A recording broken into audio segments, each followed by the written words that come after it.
Good morning. નમસ્કાર વિદ્યાર્થી મિત્રો. આજે આપણે ચેપ્ટર 3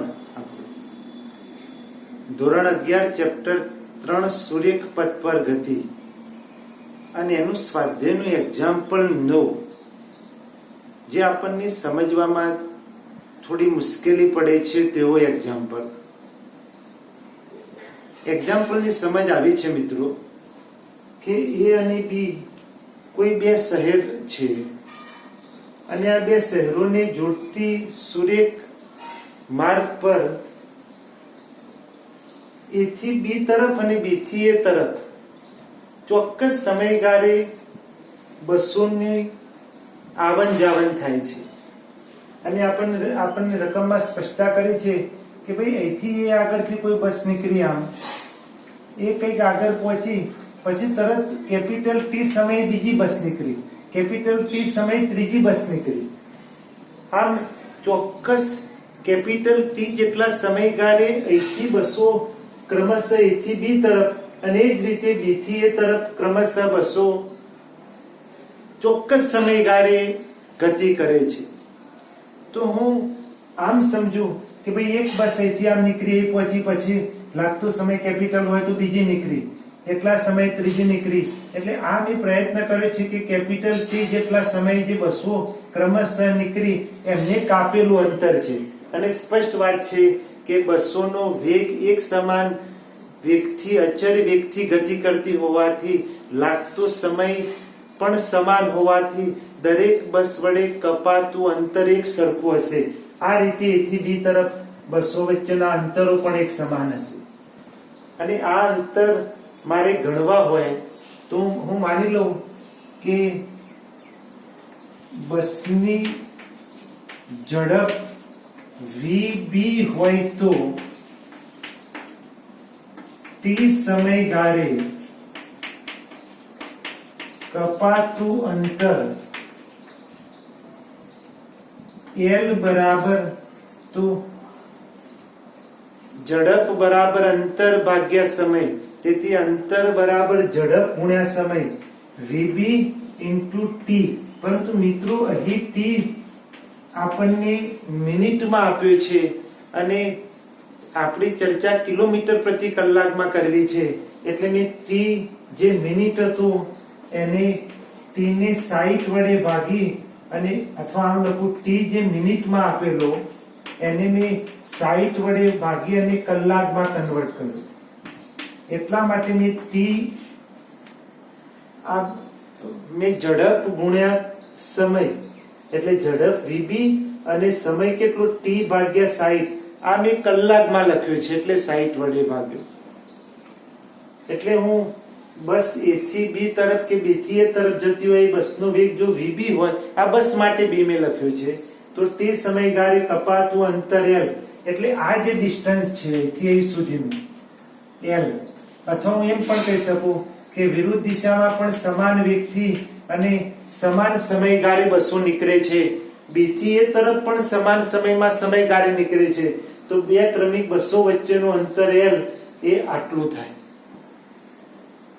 હવે એને આમ વાત કરી કે કોઈ સાયકલ સવાર, દાખલા તરીકે આ વીસી કોઈ સાયકલ સવાર છે અને એ ટાઉન થી બી ટાઉન તરફ આમ 20 કિલોમીટર પ્રતિ કલાકની ઝડપે નીકળે છે. રકમમાં સ્પષ્ટતા કરીએ. સાયકલ સવાર એ થી બી તરફ કોઈ એક સ્થાન મેં બતાવ્યું છે 20 કિલોમીટર પ્રતિ કલાકની ઝડપે એ થી બી તરફ જાય છે. અને હવે એની સ્પષ્ટતા કરી કે આમ જતો હોય ત્યારે એ થી બી તરફ જતી બસો એને ક્રમશઃ 18 મિનિટમાં ક્રોસ કરે છે અને બી થી એ તરફ આવતી બસો એને 6 મિનિટમાં ક્રોસ કરે છે ક્રમશઃ. તો આ બસોની ઝડપ કેટલી અને આ કેપિટલ ટી સમયગાળો કેટલો, એવા બે પ્રશ્નો કર્યા છે. તો હવે હું અહીં સાયકલ સવાર A થી B તરફ ગતિ કરે છે એટલે હું પહેલી સ્પષ્ટતા કરું. બસ A થી B તરફ ગતિ માટે હું પહેલો કિસ્સો આ લઉં અને હું સ્પષ્ટતા કરું કે A થી B તરફ ધન લેતા હવે જોજો, હવે જ્યાં કોઈ બસ A થી B તરફ ગતિ કરે છે, દાખલા તરીકે આ સાયકલ સવારને ક્રોસ થઈ, પછી બીજી બસ 18 મિનિટમાં ક્રોસ કરે છે, આ અંતર તો ફિક્સ છે, એટલે આમ જતી છે બસો, અંતર ફિક્સ છે આમ. તો દર 18 મિનિટે સાયકલ સવાર એની દિશામાં ગતિ કરે છે અને ક્રોસ કરે છે, એટલે હું સાયકલ સવારની સાપેક્ષે ચર્ચા કરું છું કે બસ નો સાયકલ સવારની સાપેક્ષે વેગ, મારે સાયકલ સવારની સાપેક્ષે વેગ v બસનો કોઈ c સાયકલ સવારનો વેગ મેં c વડે દર્શાવ્યો, તો સ્પષ્ટ વાત છે કે સાપેક્ષ વેગમાં સમજ આવી કે ભાઈ કોનો વેગ તો બસનો, કોની સાપેક્ષે, સાયકલ સવારની સાપેક્ષે, તો vb vc. અને સાયકલ સવાર પણ A થી B તરફ ગતિ, અને હું ઉપરવાળી બસ જે 18 મિનિટે ક્રોસ કરે છે એની વાત કરું છું, બસ A થી B તરફ ગતિ, એ પણ ધન, તો બંને પ્લસ, તેથી vbc બરાબર બંને પ્લસ vb, અને vc કેટલો તો 20. એ પછી કિંમત એપ્લાય કરો, આ મેં એક સમીકરણ તાવ્યું. હવે આ જે બસ A થી B તરફ ગતિ કરે છે, દર 18 મિનિટે સાયકલ સવારને ક્રોસ કરે છે, એટલે અહીં દર 18 મિનિટે સાયકલ સવારને પેલી બસ A થી B તરફ ગતિ માટે અહીં દર 18 મિનિટ સમયગાળે બસ A થી B તરફ સાયકલ સવારને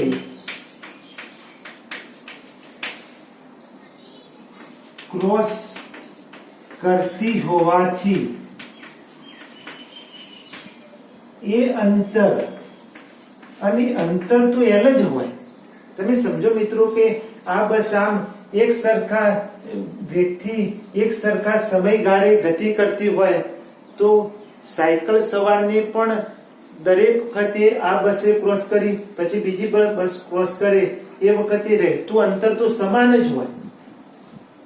અને પહેલી સ્થિતિમાં મેં જે લીધું એટલું જ અંતર, કારણ કે બસોનો વેગ સમાન છે ને સમયગાળેથી ચોક્કસ t સમયગાળે બસો નીકળે છે. માની લો કે અહીંથી આ સાયકલ સવારને આ બસે ક્રોસ કર્યો, પછી આ અંતર તો ફિક્સ છે, તો પછી બીજી બસ જ્યારે સાયકલ સવારને ક્રોસ કરે ત્યારે કપાતું અંતર તો સમાન જ રહે L. માટે કપાત ક્રોસ કરતી વખતે અંતર L, પરંતુ હવે વેગ તો પેલા b નો c ની સાપેક્ષે વેગ લેવો પડે, એટલે vb vc, અને કપાતું અંતર બરાબર વેગ ગુણ્યા સમય. સમય તમારી 18 મિનિટ, પણ હું કલાકમાં ફેરવું છું, તો 18 ગુણ્યા 60. આ સમીકરણ આપણને 2 મળે. અહીં બરાબર સમજો મિત્રો, એ આવી સમજ છે કે પ્રથમ જે મેં વાત કરી એ કોઈ સાપેક્ષે વાત કરી નથી. મેં એમ કીધું કે કેપિટલ T સમયગાળે થી બસ નીકળતી હોય, દર ચોક્કસ સમયગાળે T સમયગાળે બસ નીકળતી હોય, અને બસની ઝડપ vb હોય, તો દરેક વખતે કપાતું અંતર vb એટલે ઝડપ ગુણ્યા સમય t ભાગ્યા 60. આ તો મેં કલાકમાં ફેરવ્યું, એ અંતરને આ ગણો. હવે કોઈ સાયકલ સવારની બસ ક્રોસ કરતી હોય, તો દરેક બે ક્રમિક બસો વચ્ચેનું તો અંતર સમાન છે, પણ અહીં સાયકલ સવાર પોતે 20 કિલોમીટર પ્રતિ કલાકની ઝડપે ગતિ કરતો હોવાથી અંતર તો એનું એ જ એટલા જ અંતરે ક્રોસ થાય ને. પરંતુ હવે સાયકલ સવારની સાપેક્ષે વાત કરું તો વેગ મારે બસનો સાયકલ સવારની સાપેક્ષે લેવો પડે, તો સમય પેલા સાયકલ સવારને ક્રોસ થતો લેવો પડે. આ સમજ એ છે.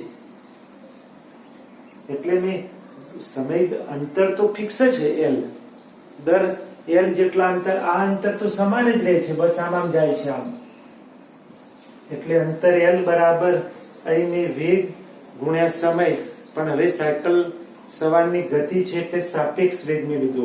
સમીકરણ 2. સમીકરણ 1 અને 2 ને સરખાવી દો મિત્રો.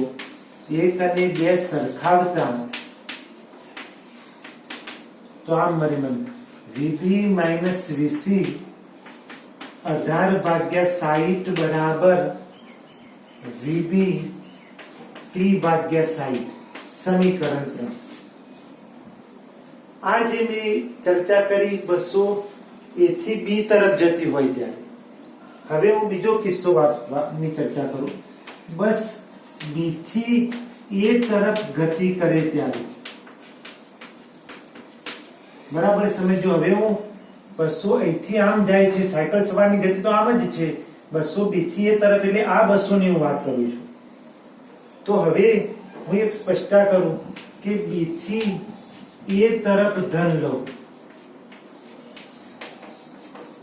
હવે અહીંથી આમ આ નીચે જે 200 b થી a તરફ, b ટાઉન થી a ટાઉન તરફ જાય છે એની વાત કરું, તો એ 200 દર 6 મિનિટે સાયકલ સવારને ક્રોસ કરે છે. તો અહીં હવે બસ આમ બસનો સાયકલ સવાર ની સાપેક્ષે વેગ vbc બરાબર vb માઇનસ vc. પરંતુ મિત્રો હવે બરાબર સમજો કે મેં b થી a તરફની દિશા ધન લીધી, એટલે b થી a તરફ જતી બસનો વેગ ધન, પરંતુ સાયકલ સવાર તો a થી b તરફ ગતિ કરે છે, એટલે એનો વેગ મારે માઇનસ લેવો પડે, એટલે માઇનસ માઇનસ પ્લસ થાય. માટે અહીં આ નીચે આપણને દેખાતું નથી, એટલે હું બસનો સાયકલ સવારની સાપેક્ષે વેગ અહીં નીચે આપણને, હું થોડું નીચે કરું, એ નીચે જે બતાવવા પ્રયત્ન છે આપણો, તો બસનો સાયકલ સવારની સાપેક્ષે વેગ vbc બરાબર vb માઇનસ vc. કેમ? કારણ કે મેં અહીંથી આમ વેગ ધન લીધો છે. બીજા કિસ્સામાં સાયકલ સવાર સામે આવે છે, એટલે માઇનસ માઇનસ પ્લસ થઈ જાય, એટલે vb plus vc. vb plus vc થાય મિત્રો, એ બરાબર સમજીએ. vb પ્લસ vc એટલે આ જે મેં ચર્ચા કરી એ અહીં b થી a તરફ જે બસો આવે છે એના માટે. તો હવે હું અહીં આગળ સ્પષ્ટતા કરું કે ભાઈ હવે તો પછી આ બસો દર 6 મિનિટે b થી a તરફ સાયકલ સવારને ક્રોસ કરતી હોવાથી અહીં અંતર l, અહીં આગળ મિત્રો અંતર l એ vb પ્લસ vc 6 ભાગ્યા 16 પેલું જ લખ્યું મેં. વેગ ઝડપ કેટલી? તો vb પ્લસ vc, અને દર 6 મિનિટે, પણ 6 મિનિટને મેં કલાકમાં ફેરવી, એટલે 6 ભાગ્યા 60. હવે ફરીવાર આવી સ્પષ્ટતા કરવાની જરૂર નથી. તમે અહીં આગળ બીજા કિસ્સામાં મેં કીધું કે ભાઈ બસો હવે b થી a તરફ ગતિ કરતી હોય ત્યારે હું b થી a તરફના વેગને ધન માની લઉં, તો b થી a તરફ જતા બસનો વેગ vb ધન આવે, પણ સાયકલ સવાર સામે આવે છે, એટલે માઇનસ માઇનસ પ્લસ, એટલે એ સાપેક્ષ વેગ vb પ્લસ vc લેવો જોઈએ. અને હવે તેથી દર 6 મિનિટે બસ એ પેલા સાયકલ સવારને ક્રોસ કરે છે, એટલે અથવા સ્પષ્ટતા કરું યાદ રાખો કે દર 6 મિનિટ સમયે દર 6 મિનિટ સમયે સાયકલ સવાર ને બસ ક્રોસ કરતી હોવાથી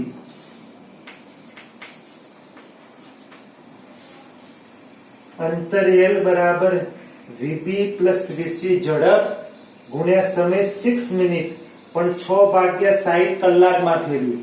આ સમીકરણ 4.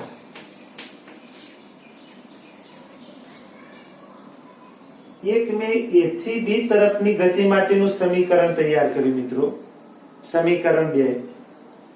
હવે મેં b થી a તરફ ગતિ માટેનું સમીકરણ 4 તૈયાર કર્યું. સમીકરણ 1 અને 4 ને સરખાવી દો. સમીકરણ 1 અને 4 સરખાવતા મિત્રો થોડું લખાણ નજીક નજીક થઈ ગયું છે. સમીકરણ 1 અને 4 સરખાવતા આ આપણું સમીકરણ 1 છે. તો L કેટલો? તો સમીકરણ 4 VB પ્લસ VC 6/16 બરાબર VB T/60.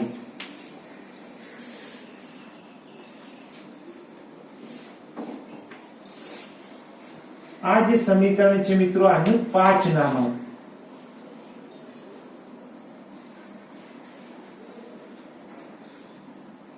ફરી વારંવાર હું પુનરાવર્તન કરું છું કે બસ એથી પહેલી મેં વાત કરી માત્ર બસને કાપેલું ક્રમિક અંતર, બે ક્રમિક બસો વચ્ચેનું અંતર L મેળવ્યું. હવે બસ એથી બી તરફ ગતિ કરે ત્યારે એ જ અંતર L સાયકલ સવારની સાપેક્ષે બસનું અંતર ગણવું હોય તો આ રીતે થાય. સાપેક્ષ વેગની સમજ. જે બસ B થી A તરફ ટાઉન તરફ જાય છે એની સાયકલ સવારની સાપેક્ષે અંતર એટલું જ અંતર સાયકલ સવારની સાપેક્ષે લખવું હોય તો ઝડપ સ્વરૂપે આટલું થાય. અને હવે સમીકરણ 1 અને 4 સરખાવી દીધું તો સમીકરણ 5 મળ્યું. હવે હું અહીંથી આ ઉપરની વાત કાઢી નાખું મિત્રો. અને હવે મારે આ સમીકરણોની મદદથી વેગ કેટલો એ મેળવવો છે. એટલે એક કામ કરો મિત્રો, સમીકરણ 3 અને 5 સરખાવી દો. સમીકરણ 3 અને 5 સરખાવતા સમીકરણ 3 અને 5 સરખાવો તો સમીકરણ 3 કયું? તો VB માઇનસ VC 18/60 બરાબર આ જે છે એ જ અહીં બરાબરની આ બાજુ તો VB T/16 છે. તો આ બરાબરની આ બાજુ વાળું સરખાવી દો તો VB પ્લસ VC 6/16. અહીં આગળ સમીકરણ 3 અને 5 ની જમણી બાજુ તો સમાન પદ છે VB T/60. VB T/60 તો ડાબી બાજુના પદ સરખાવે. સમીકરણ 3 અને 5 ના ડાબી બાજુના પદ મેં સરખાવે. તો હવે કિંમત એપ્લાય કરી દો મિત્રો. અહીં મારે સાદુરૂપ આનું આપવું હોય તો સ્પષ્ટ વાત છે કે મિત્રો આ એક મીંડું નીકળી જાય, આ 6 પણ નીકળી ગયું એટલે 6 તરી 18. તો 3VB માઇનસ 3VC બરાબર VB પ્લસ VC. હવે VC ની કિંમત એપ્લાય કરી દઉં. તેથી એક કામ કરું, આને હજી આમ લાવી દઉં તો આમ આવશે. તો 3 માંથી 1 દૂર થાય એટલે 2VB બરાબર 4VC. અને VC એટલે સાયકલ સવારનો વેગ. સાયકલ સવારનો વેગ તો મિત્રો આપી દીધો છે આપણને. તેથી 2VB બરાબર 4 ગુણ્યા સાયકલ સવારનો વેગ 20 છે એટલે 2VB બરાબર 80. તેથી VB બરાબર પેલા બસની ઝડપ VB બરાબર 40 કિલોમીટર પ્રતિ કલાક. આપણને પહેલો પ્રશ્ન પૂછ્યો હતો કે બસની ઝડપ કેટલી? તો VB બરાબર 40 કિલોમીટર પ્રતિ કલાક. હવે આ જે બસની તમારે કિંમત આવી એ કોઈ એક સમીકરણમાં મૂકી અને હું સમયગાળો પણ મેળવી શકું. એ હું આ સમીકરણ 3 માં કિંમત મૂકું તો સમીકરણ અથવા VB ની કિંમત સમીકરણ 3 માં લેતા VB ની કિંમત આ સમીકરણ 3 ની અંદર લઉં તો VB 40 માઇનસ VC 20 18/60 બરાબર VB 40 T/60. એટલે જો સરળતા ખાતર આ નીચે વાળું પદ આમ હું દૂર કરી દઉં આને તો 18 કૌંસ છોડી દઉં 18 ગુણ્યા 4 720 માઇનસ 18 દુ 36 બરાબર 40T. તેથી 40T બરાબર 360. આ બાદ બાકીની કરી. તેથી T બરાબર 360/40 9 મિનિટ.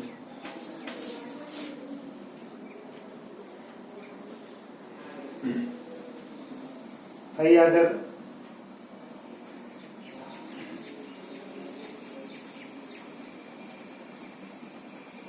ફરીવાર અહીં જે આપણે મિત્રો ગણ્યું તે અહીં આગળ 3 સ્થિતિની ચર્ચા હતી મિત્રો.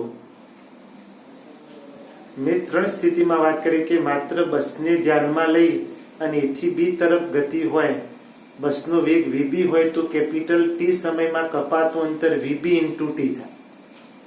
બીજી સ્થિતિ લીધી કે જ્યારે બસ એથી બી તરફ જતી હોય અને સાયકલ સવારને દર 18 મિનિટે ક્રોસ કરતી હોય તો બે ક્રમિક બસો વચ્ચેનું અંતર એલ તો ફિક્સ છે, તો એલ બરાબર પણ પછી ઝડપ એ બસની સાયકલ સવારની સાપેક્ષે ઝડપ વીબી માઇનસ વીસી લેવી જોઈએ અને સમયગાળો 18 મિનિટ લેવો જોઈએ. એમ કરીને એક સમીકરણ મેળવ્યું. અને બસ બી થી એ તરફ ગતિ કરતી હોય તો કપાતું ક્રમિક બસો વચ્ચેનું અંતર તો એલ ફિક્સ છે, પણ સાયકલ સવારની સાપેક્ષે વેગ વીબી પ્લસ વીસી થઈ જાય, કારણ કે સાયકલ સામેની સ્થિતિમાં આવે અને સમય 6 મિનિટ છે એને કલાકમાં ફેરવીને લખ્યું તો મને વેગ મળે વીબી 40 કિલોમીટર પ્રતિ કલાક. એ કિંમત મેં સમીકરણમાં એપ્લાય કરી દીધી મિત્રો અને કેપિટલ ટી ને સૂત્ર કરતા બનાવો તો ટી આપણને 9 મિનિટ મળે. તો આને એકવાર આપણે ધ્યાનથી જોઈ લઈશું મિત્રો.